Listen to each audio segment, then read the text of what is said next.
మనకి ఎవరైనా సర్జరీ అవసరం అని చెప్పగానే ఎక్కువ మంది పెద్ద పెద్ద కోతలు ఇస్తారు ఆర్ తీవ్రమైన బ్లడ్ లాస్ ఉంటుంది, బెడ్ రెస్ట్ అవసరము, అటు కదలలేము ఇటు కదలలేము అని భయపడుతూ ఉంటారు. కానీ ఇవన్నీ పాతకాలపు మాటలే.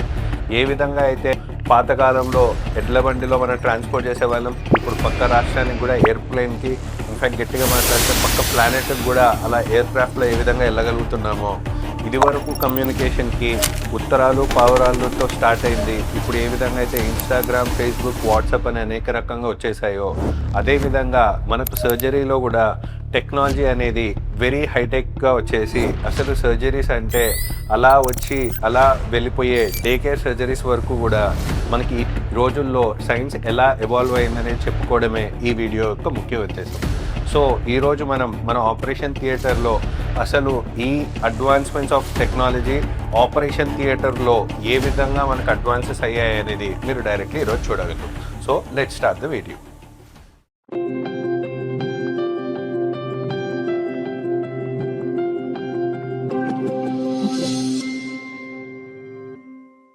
సర్జరీ అంటే మనకు ముఖ్యంగా కావాల్సింది రెండు పార్ట్స్.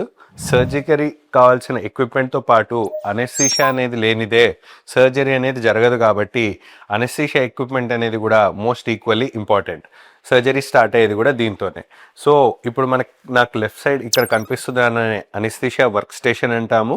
సో దీని ద్వారానే మనకు దీంట్లో ఉన్న కాంపోనెంట్స్ అన్నీ మనకు పేషెంట్ని నిద్రపుచ్చడానికి వెళ్ళే గ్యాస్ కానీ ఆర్ పేషెంట్కి ఎంత ఆక్సిజన్ వెళ్ళాలి, ఎంత ఎయిర్ వెళ్ళాలి అనేది ఇక్కడ చూసుకుంటూ ఉంటాము. దాన్ని బట్టి గ్యాసెస్ అన్నీ కూడా దీంట్లో మానిటర్ అవుతుంటాయి. ఇవి కాకుండా మనకు పేషెంట్కి పల్స్ ఎంత ఉంది, బీపీ ఎంత ఉంది, సాచురేషన్ ఎంత ఉంది, హార్ట్ బీట్ ఫ్లక్చుయేషన్స్ ఎట్లున్నాయని తెలుసుకోవడానికి మనకి ఈ విధంగా మానిటర్స్ అనేవి సెట్టింగ్స్ ఉంటూ ఉంటాయి. ఇదే మిషన్ మనకు ఒక 15-20 ఇయర్స్ ముందు వరకు చూసుకుంటే కూడా మనకి పేషెంట్ పక్కనే అనెస్థెటిస్ట్ కూర్చొని ఇలా ప్రెస్ చేస్తూ ఆ బెలూన్స్ని ప్రెస్ చేసుకోవాల్సిన అవసరం వచ్చేది. బట్ ఇప్పుడు వస్తున్న మోడర్న్ అడ్వాన్సెస్ ప్రకారము ఇక్కడ వన్స్ సెట్టింగ్ చేసేస్తే పేషెంట్కి ఒక నిమిషానికి ఎంతవరకు గాలి ఇవ్వాలి ఆర్ ఒక గంటకి ఎన్ని మెడిసిన్స్ వెళ్ళాలి అనేది కూడా ఈ మిషన్లోనే మనం సెట్టింగ్ చేసుకునే ఫెసిలిటీ మనకుంది. అది కాకుండా నెక్స్ట్ నాకు రైట్ సైడ్ ఇక్కడ కనిపించే మెయిన్ ఈ రెండు మానిటర్సే. మీలో ఎక్కువ మందికి డౌట్ రావచ్చు, అసలు ఆపరేషన్ థియేటర్లో ఇక్కడ టీవీ లాంటి పెద్దవి ఎందుకు ఉన్నాయని మీకు డౌట్ రావచ్చు. ఇక్కడ మనకు కనిపిస్తున్నదే మెయిన్లీ లాప్రోస్కోపీ మానిటర్ అంటాం. అసలు ఈ లాప్రోస్కోపీలో ఏం జరుగుతుంది అంటే పెద్ద పెద్ద కోతలనే విచ్చుకోకుండా కడుపులో చిన్న చిన్న హోల్స్ పెట్టేసుకొని ఆర్ ప్రొసీజర్ వరకు యూరాలజీలో కావచ్చు, ఈఎన్టీ సర్జరీస్లో కావచ్చు, జనరల్ సర్జరీలో కావచ్చు, గైనకాలజీలో కావచ్చు, అంటే కడుపులో కాదా మనకు urology urinary tract system work కానీ ముక్కులో ప్రొసెస్ వర్క్ కానీ ఇది వరకు లాగా కోతలనే విచ్చుకోకుండా మనకు ఈ సిస్టంలో ఏం చేస్తాము అంటే చిన్న చిన్న హోల్స్ ద్వారా కడుపు లోపల కెమెరా అనేది ఇన్సర్ట్ చేసేసుకొని లోపల ఏమేమి ఉన్నాయి, ఎలా ఉంది అని చూసుకోవడానికి మనకు ఆ కెమెరాని ఇక్కడ ఉన్న వీడియో మానిటర్తో మనకు కనెక్ట్ చేసేసుకొని లోపల ఏమేమి జరుగుతుందన్నది ఈ పెద్ద పెద్ద మానిటర్లో చూసుకుంటూ మనం సర్జరీ పర్ఫామ్ చేసుకునే ప్రొసెస్నే లాప్రోస్కోపీ ప్రొసెస్ అంటారు. ఈ బ్రాంచెస్ అన్నిటినీ కూడా all together minimal access surgery అంటాం. అంటే పేరులో ఉన్నట్లుగానే చిన్న చిన్న కోతలతోనే సర్జరీ చేసుకుంటే మినిమల్ యాక్సెస్ సర్జరీ ప్రొసీజర్స్ అంటాం. సో వీటి వల్ల అడ్వాంటేజెస్ ఏంటి అని చూసుకుంటే మనకు ఇది వరకు లాగా పెద్ద కోతలు ఇచ్చుకుంటే పెద్ద నొప్పిగా కానీ ఆర్ బ్లడ్ లాస్గా పరంగా కానీ రెస్ట్ తీసుకోవడం కానీ రిటర్న్ టు వర్క్ కానీ అన్నీ లేట్ అయ్యేవే తప్ప ఇప్పుడు మనకు అన్ని చిన్న చిన్న హోల్స్తోనే అసలు కోతలు ఉన్నాయా లేవా అన్నంత చిన్న హోల్స్తోనే మనకు సర్జరీస్ అయిపోతాయి. కాబట్టి బ్లడ్ లాస్ అనేది ఉండదు, పెయిన్ కూడా పెద్దగా ఉండదు అండ్ రికవరీ కూడా ఫాస్టెస్ట్గా మనకు అయిపోతుంది. నెక్స్ట్ అసలు దీంట్లో ఈ సర్జరీస్ అవ్వడానికి ఏమేం పరికరాలు కావాలి అని చూసుకుంటే ఇప్పుడు మనకి దీన్నే కంప్లీట్లీ ల్యాబ్ ట్రాలీ సిస్టమ్ అంటారు. మన వరకు స్పెషల్ ఇంట్రెస్ట్ మనకు ఉంది కాబట్టి మనకు ఈ మానిటర్ కూడా సరిపోతుంది. కానీ హైదరాబాద్లో మనకు biggest monitors like 55 inch monitor అనేది మనకు very very few centres, hardly less than 10 or less than 5 సెంటర్స్లోనే మనకి ఇంత పెద్ద మానిటర్స్ అనేవి ఉన్నాయి. సో ఇప్పుడు అసలు ఈ ల్యాబ్ ట్రాలీలో ఏమేం కాంపోనెంట్స్ ఉంటాయి అని చూసుకుంటే మనకు ఫస్ట్ కెమెరా సిస్టమ్ అనేది ఉంటుంది. మెయిన్ ఈ కెమెరాని మనకు కనెక్ట్ చేసి మన మానిటర్తో మనం కనెక్ట్ చేసుకుంటాము. అండ్ దీని పక్కన ఉండే దాన్నే లైట్ సోర్స్ అంటాం. ఎందుకు అంటే కడుపు లోపల అంతా అంధకారం ఉంటుంది కాబట్టి కడుపు లోపల మనకు లైటింగ్ బాగా ఉంటేనే మనకు లోపల ఉన్న అవయవాలన్నీ కూడా బాగా కనిపిస్తాయి. సో మనకు కెమెరా ఉంటుంది, కెమెరాతో పాటు లైట్ సోర్స్ ఉంటుంది. అండ్ మనం ఇందాకే చెప్పుకున్నట్టు లోపల ఉన్న అవయవాలన్నీ అట్లానే ముడుచుకొని ఉంటే మనకు కనపడదు కాబట్టి కడుపు లోపల గ్యాస్ అనేది నింపుకొని మనకు ఆ స్పేస్ అనేది క్రియేట్ చేసుకొని ఆ స్పేస్లో మనం సర్జరీస్ అనేవి చేసుకుంటాం. ఆ స్పేస్ అనేది క్రియేట్ చేయడానికే మనకు ఇన్సఫ్లేటర్ అనే ఒక ఎక్విప్మెంట్ కూడా ఉంటుంది. అంటే జస్ట్ అందరికి అర్థమయ్యేలా చెప్పాలంటే ఒక టైర్లో గాలి నింపితే మనకు ఆ టైర్ అనేది తెరుచుకొని లోపల స్పేస్ అనేది ఏర్పడుతుందో అదేవిధంగా ఇది కూడా మనకు టైర్లో గాలి నింపేలాగా కడుపులో గాలి నింపే మిషన్నే ఈ ఇన్సఫ్లేటర్ అంటాం. సో ఈ సిట్టింగ్స్ అన్ని మనం పెట్టేసుకుని సర్జరీస్ అనేవి స్టార్ట్ చేస్తూ ఉంటాం. అది కాకుండా ఇంకా ఆపరేషన్ థియేటర్లో స్పెషల్ ఎక్విప్మెంట్గా మనకి ఏముంటుంది అంటే ఆపరేషన్ థియేటర్ బెడ్ అంటాము. బికాజ్ మనం ఓపెన్ సర్జరీలో చేసుకుంటే చేతుల్ని ఎక్కడికైనా మనం పెట్టచ్చు, కానీ లాప్రోస్కోపిక్ సర్జరీలో మన దగ్గరకే ఎక్విప్మెంట్ వచ్చేలా మనకు పేషెంట్ పొజిషన్ అనేది కూడా మార్చుకోవాల్సిన అవసరం రావచ్చు. ఉదాహరణకి జస్ట్ ఎగ్జాంపుల్కి చెప్పాలి అనుకుంటే మనం పొత్తి కడుపులో గర్భసంచిలో ఎవరికన్నా ఒక లేడీస్కి ఆపరేషన్ చేయాలి అన్నప్పుడు పేషెంట్ నార్మల్గా పనుకొని ఉంటే ఆ గర్భసంచి దగ్గర పేగులన్నీ ఇరుక్కుపోయి అతుక్కుపోయే ఛాన్సెస్ ఉన్నప్పుడు మనం ఏం చేస్తాము, పేషెంట్కి ఇది కాలు సైడ్ ఇది తల సైడ్ అనుకుంటే మనం ఆపరేషన్ టైంలో ఇలా పేషెంట్ని కనుక కాళ్ళు పైకి తల కిందికి పెట్టినట్లయితే బయటికి జారిన పేగులు కాస్త మళ్ళీ కిందికి లోపలికి వెళ్ళిపోయి మనకు గర్భసంచి ఏరియాని మొత్తం గర్భసంచి మాత్రమే ఉండేటట్టు ఫ్రీ చేస్తాయి. సో అలాంటి మనకు పొజిషనల్ అడ్జస్ట్మెంట్స్ కావాలి అన్నప్పుడు మనం ఈ టేబుల్ని రిమోట్ సహాయంతో మనం మారుస్తూ ఉంటాం. సో పేషెంట్ని మాటిమాటికి కదిలించడం కుదరదు కాబట్టి ఒక రిమోట్ సహాయంతో పక్కన మనకు టెక్నీషియన్ ఎవరైతే ఉంటారో మనకి సర్జరీ వన్ స్టార్ట్ అయిపోయిన తర్వాత పొజిషన్ చేంజెస్ లైక్ టేబుల్ ఇలా తలపైకి కాళ్ళు పైకి తల కిందికి కావాలంటే ఈ విధంగా మార్చుకోవచ్చు, లేదు ఇదే ఉల్టా కూడా చేసుకోవచ్చు. అంటే తలపైకి కాళ్ళు కిందికి కావాలనుకున్నా కూడా మనకి మానిటర్ సహాయంతో we can do all the adjustments. ఇదే కాకుండా పైకి కిందికే కాకుండా ఒక సైడ్కి టిల్టింగ్ అంటాం. అంటే ఇప్పుడు గమనిస్తే టేబుల్ అనేది ఇప్పుడు ఫ్లాట్గా ఉంది, బట్ ఇప్పుడు ఇట్లా తిప్పే కొద్దీ ఒక సైడ్ పైకి వస్తుంది, ఒక సైడ్ కిందికి వెళ్ళిపోతుంది. సో ఇది ఈ సైడ్కి ఏ విధంగా కుదురుతుందో అదేవిధంగా ఆ సైడ్ కూడా పాసిబుల్ అవుతుంది.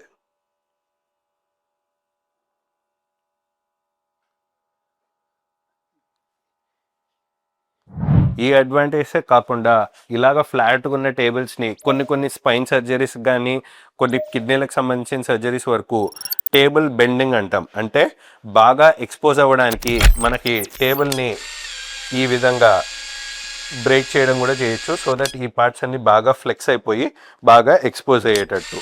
సో ఈ ఫెసిలిటీస్ అన్నీ కూడా అడ్వాన్స్డ్ ఆపరేషన్ థియేటర్స్లోనే ఉంటాయి. అది కాకుండా మనకి ఇక్కడ టైమర్ అనేది కూడా ఒకటి ఉంటుంది అండ్ ఆపరేషన్ థియేటర్ సెట్టింగ్స్ అనేది దీంట్లోనే ఉంటాయి. సపోజ్ మనం ఆపరేషన్ థియేటర్లో అంతా మనం చేతులకు గ్లౌస్ వేసుకున్నప్పుడు మనకి ఎవరైనా బయట నుంచి ఇన్ఫర్మేషన్ ఇవ్వాలి అనుకున్నా కూడా మనకు అప్పుడు ఫోన్లలో కానీ మొబైల్లో మాట్లాడడం కుదరదు కాబట్టి ఇక్కడ మనకు హ్యాండ్స్ ఫ్రీ టెలిఫోన్ ఉంటుంది. అంటే మనకు ఆపరేషన్ థియేటర్ కంటూ సపరేట్ నెంబర్ పెట్టేసుకొని ఎవరైనా ఫోన్ చేసినా మనం ఇక్కడ నుంచే స్పీకర్ ద్వారా ఏది ముట్టుకోకుండా ఆన్సర్ ఇచ్చే ఫెసిలిటీ కూడా మనకు ఈ టేబుల్లో ఉంటుంది. అండ్ దీంతో పాటు ఇక్కడ మనకి ఆపరేషన్ థియేటర్కి సంబంధించిన కంట్రోల్స్ అన్నీ కూడా దీంట్లోనే ఉంటాయి. అంటే లైట్స్ ఉంచాలా, లైట్స్ ఉంచకూడదా, టెంపరేచర్ ఎంత ఉండాలి, హ్యూమిడిటీ ఎంత ఉండాలి, అండ్ దీంట్లో ఇక్కడ మనకు చూస్తే టైం ల్యాప్స్ క్లాక్ కూడా ఉంటుంది. దీంతో ఏంటి అంటే సేమ్ ఆపరేషన్ చేసేటప్పుడు కొన్ని సిచ్యువేషన్స్లో మనకు టైం ఎంత అవుతుంది అని చూసుకోవడం చాలా ఇంపార్టెంట్. సపోజ్ ఏదన్నా మేజర్ సర్జరీలో మనం ఒక పార్ట్కి కట్ చేస్తున్నాము అన్నప్పుడు బ్లీడింగ్ అనేది ఎక్కువ కాకుండా మనం ఏం చేస్తాము అంటే ముందుగానే ఆ పార్ట్కి టార్నిక్వే అనేది ఒకటి టైట్గా చుట్టేస్తాం. అంటే ఎప్పుడైతే మనకు బ్లీడింగ్ అయ్యేటప్పుడు మనం ఎట్లయితే టైట్గా టవల్ చుట్టేస్తామో అదేవిధంగా సర్జరీని ఒక నిడివి లోపల కంప్లీట్ చేసేస్తే ఆ ఆర్గన్స్కి డ్యామేజ్ అవ్వకుండా బ్లడ్ లాస్ లేకుండా అయిపోతుంది అన్నప్పుడు మనం ఏం చేస్తాము అంటే ఎంతసేపటి వరకు సపోజ్ మీలో ఎక్కువ మంది చూస్తూ ఉంటారు ఏదన్నా అవయవాన్ని ఒక చోటి నుంచి ఇంకొక చోటికి మార్చాలి అన్నప్పుడు మనం ఏం చేస్తాము ఆ ఆర్గన్ యొక్క వయబిలిటీ అంటే ఎంతసేపు ఇది బ్లడ్ సప్లై లేకపోతే బతుకుతుంది అనేది అవయవంకి మారుతుంది. అంటే ఆర్గన్కి ఇంత టైంలో ఈ హాస్పిటల్ నుంచి ఈ హాస్పిటల్ చేరాలి, ఇంత టైంకి మించి దాటితే ఆ అవయవం చచ్చిపోవడమో ఆర్ కుళ్ళిపోవడమో జరగచ్చు. కాబట్టి ఆ నిడివిలోనే మనకు ఆర్గన్ని చేర్చడం అనేది ఇంపార్టెంట్. అదేవిధంగా ఆపరేషన్ థియేటర్లో కూడా మనకు ఎంత టైం లోపల సర్జరీ అయిపోవాలి, ఎంత టైంకి మించి దాటితే అది ప్రాబ్లం అవుతుంది అనేది కూడా చూసుకుంటూ ఉండాలి. కాబట్టి ఆపరేషన్ థియేటర్లో వాచ్లు వేసుకొని సర్జరీలు చేయలేరు. కాబట్టి అది ఆపరేషన్ థియేటర్లో టీం అందరికీ తెలియాలి అంటే ఈ టైమే అందరూ ఫాలో అవుతూ ఉంటారు. సో దట్ అందరికీ కూడా ఆపరేషన్ థియేటర్లో అనెస్థెటిస్ట్ నుంచి టెక్నీషియన్ వరకు, సర్జన్ వరకు అందరికీ ఇదే ఫిక్స్డ్ టైం అనేది ఉంటూ ఉంటుంది. ఇది ఒకటే కాకుండా ఈవెన్ కొన్ని మెడిసిన్స్ కూడా, అంటే సపోజ్ ఒక మెడిసిన్ నిద్రపుచ్చే మెడిసిన్ ఒక అర్ధగంట వరకు పనిచేస్తుంది అనుకుంటే, ప్రతి అర్ధగంటకి సర్జరీ మనకు పెరిగే కొద్దీ ఆ అనెస్థీషియా మెడిసిన్ అనేది మళ్ళీ రిపీట్ చేసుకోవాల్సి వస్తుంటుంది. సో అది ఆపరేషన్ థియేటర్లో ఉండే ప్రతి ఒక్కరికి తెలుసుకోవడానికి అనుకున్నప్పుడు అందరూ వాడే యూనివర్సల్ క్లాకే ఇది. బికాజ్ ఒకరి వాచ్లో ఒక రకంగా టైం ఉండొచ్చు, ఇంకొకరి వాచ్లో ఒక రకంగా ఉండొచ్చు. కానీ యూనివర్సల్లీ అందరికీ అర్థం అవ్వాలంటే ఒకటే టైం సిస్టమ్ ఫాలో అవ్వాలి. అది ఈ బోర్డు పైన ఉన్న టైం సిస్టమ్ అన్నట్టు. అది కాకుండా ఇంకా మనకు మెయిన్ థింగ్ ఏంటి అంటే పేషెంట్ డీటెయిల్స్ బోర్డ్ అంటాం. అంటే ఎక్కువ మంది జనరల్లీ కూడా భయపడుతూ ఉంటారు, ఆర్ కొంతమంది మీలో వినే ఉంటారు. అంటే ఆపరేషన్ థియేటర్లో ఒకటి కడుపు లోపల ఒక ఇన్స్ట్రుమెంట్ మర్చిపోయారు, ఒకటి ఏదో మర్చిపోయారు అని. సో అలాంటి తప్పిదాలు ఏమీ జరగకుండా, ఎందుకు అంటే ఈ తప్పిదాలు మోస్ట్లీ ఎప్పుడు జరుగుతాయి అంటే చాలా ప్రొలాంగ్డ్ సర్జరీస్ చేశాము, 10 గంటలు 15 గంటలు సర్జరీస్ చేశారు.